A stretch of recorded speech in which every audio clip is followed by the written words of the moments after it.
In Australia, the rabbit has a history of being both a pest and a resource. On the one hand, it's ruined land and disrupted ecosystems, but on the other, rabbit's been a popular meat and the pelts have been used for the iconic Akubra hat. The move to farmed rabbits 30 years ago created a more sustainable industry. But now that's in danger of disappearing, as Elise Edwards reports. Roots run strong, deep out here in a hat town, and we'll carry on down through the years in a hat town. It's been the symbol of the Australian bush and rural life for more than a century. For farmers and cattlemen, a dusty day's work wouldn't be the same without an Akubra. Rabbit fur is the best fur to make a hat out of, and we've used that. The rabbit industry in the 40s and 50s was absolutely enormous. Wild rabbits, that is. There was no farmed rabbits in those days. Stephen Keir owns and runs the Akubra factory in Kempsey, New South Wales. It's a 5-generation family business. The company was built on the back of rabbit plagues in the early 20th century. It started off in Tasmania as a fur-cutting business, and then we moved up to Sydney and started making hats, and my great-grandfather married the boss's daughter, and generations later I'm here now. So how many of these do you need for one Akubra hat? About 12. 12 of these? Yeah. So 12 rabbits? Yeah. A local rabbit shortage has forced Akubra to do the once unthinkable and look beyond Australian shores for its fur. I can't get what I need here, so I've got to go overseas to get it. And, everything's coming closer. I can import fur from France and put it on an aeroplane and have it here in a week. To do the equivalent in Australia is virtually impossible to get the same amount of fur.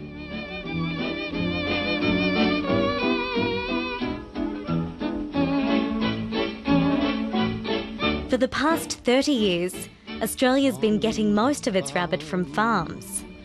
State governments began lifting commercial bans on rabbit farming from the 1980s, and for a while, the industry thrived. We can get a Flemish giant cross rabbit to the weight that the processor wants them, around a kilo and a half or a little bit better, in 10 or 11 weeks, where most times it takes 12 weeks to get the New Zealand white.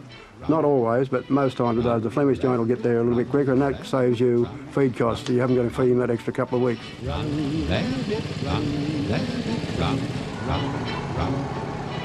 Landline visited this farm at Wallarobba in the New South Wales Hunter Valley 8 years ago.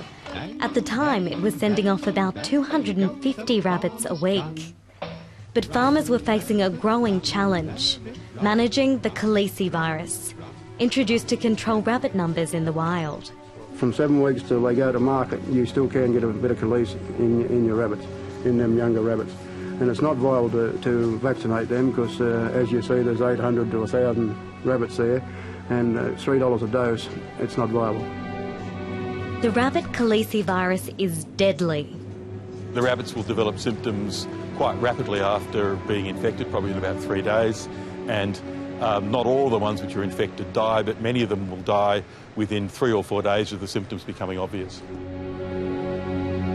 Environmentalists and farmers hailed it as the silver bullet of rabbit eradication. But unfortunately, the virus also affected those making a living from rabbit meat. Shortly after Landline visited the Marquette's farm, an outbreak of Khaleesi virus killed hundreds of their rabbits, and about 5 years ago, the business closed down. The disease still poses a threat to the few remaining farms. Khaleesi virus is in the air, transported by insects, and can be transported on clothes. So people in the past stopped vaccinating because of the expense, and hence we've ended up with only a few farmers left in Australia. It's led to hefty costs. Farmers need to inoculate their breeding stock, and it's not cheap.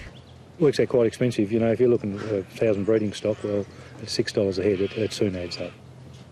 The result has been an exodus from the industry. A decade ago, there were more than 50 rabbit farms across the country. Today, there are only a handful left. Doug and Marlene Horridge own one of the last. They've been successfully breeding New Zealand whites crossed with Californian rabbits for the past 4 years. Even though the cost of feed is quite expensive, the demand for rabbit meat in Australia is very strong. When that calicivirus was released, export of rabbit meat was quarantined. We had a lot of suppliers of wild and tame skins at the time. They've basically gone. They went from eight good suppliers to one, and that's never recovered. And the whole industry sort of collapsed in a way. And the whole rabbit farming industry is struggling at the moment as well. They've got costs that are exorbitant, and it's sad. I'm probably importing 65–70% of what we use now. We just can't get it here, and what we can get's expensive and not of very good quality. So we have to supplement that with stuff from overseas. Even that lifeline isn't secure. Akubra's biggest supplier is Ukraine, and worsening political unrest in the country is making it hard to do business. If things keep going the way they're going over there, it's going to be tough for him. He is constantly in contact with me saying everything's okay where they are, but it's pretty sad what's happening over there, and unfortunately I don't know what's going to happen, and we just don't know at the moment.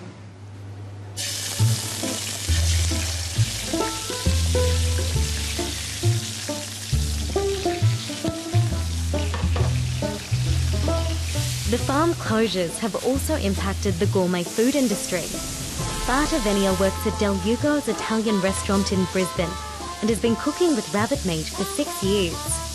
Once a depression food, rabbit is now a popular fine dining choice. We marinate them to sort of try and get some of the gamey flavour out, marinated in vinegar. We then pan fry them and deglaze with white wine to sort of suck all the flavour that we got from the rabbit while we were sautéing. We braise it for up to sort of 3 hours, tomato-ish sort of base.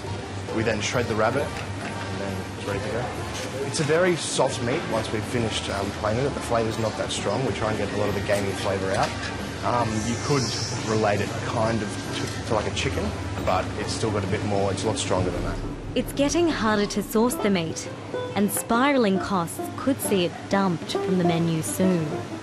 Last year we were paying $13 a rabbit, and this year the prices with the farms closing down and stuff, it's gone up to $28.50. Supply is very, very poor, which is very, very sad because demand has always been good. Wholesalers are scrambling to meet demand for the furry commodity.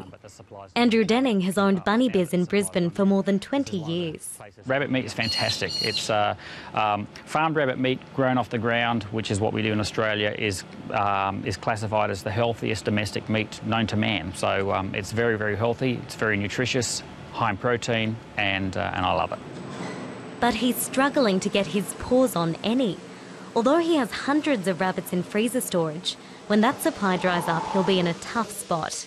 Right now, it's not looking good. It's very, very hard to get a farmed rabbit on a restaurant plate or, at a butcher or a delicatessen at the moment, anywhere in Australia, but especially in Queensland. How are you? What's the rabbit like? Beautiful, nice and tender. Once an Australian staple, rabbit is disappearing from the dinner plate.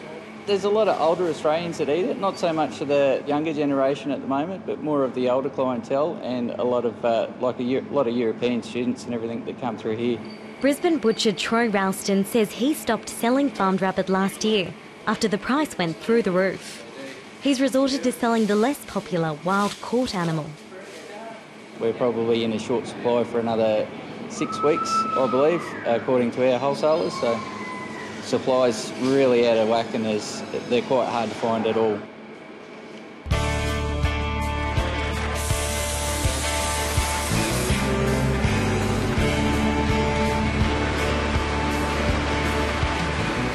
It's their most popular style. Right. Put eyelets inside of that. Yeah, it's a beautiful hat. Very nice. Stephen Keir says the shortage is ironic, considering the rabbit's history. We still find it unbelievable considering, 15 years ago what we used to get in Australia and what we can only get now. And there's a shortage of skins, so the price has gone up, and that makes it really difficult to be competitive. Despite the rabbit shortage, it's not all bad news for Akubra, which employs 85 locals at its factory in Kempsey, New South Wales. The company is determined to keep production and jobs in Australia. Because it's a safe job, it's been around 100 years, hopefully be another 100, so The imported rabbit fur hasn't seemed to hamper sales. Akruva still sells 150,000 hats every year, and the bulk of those go to regional and rural parts of Australia. As well as a guaranteed contract with the Australian Defence Force for the next 5 years, some unlikely customers look set to keep the factory hopping along. 8 years ago, got contacted to sell 50 hats into Tibet, and I thought, okay, well, we'll sell 50 hats into Tibet, and that'll be maybe the first and last we see of that.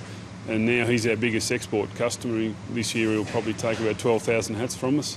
China's just going gangbusters with our product, and obviously that excites us because we're exporting, not importing. It's good for this little factory.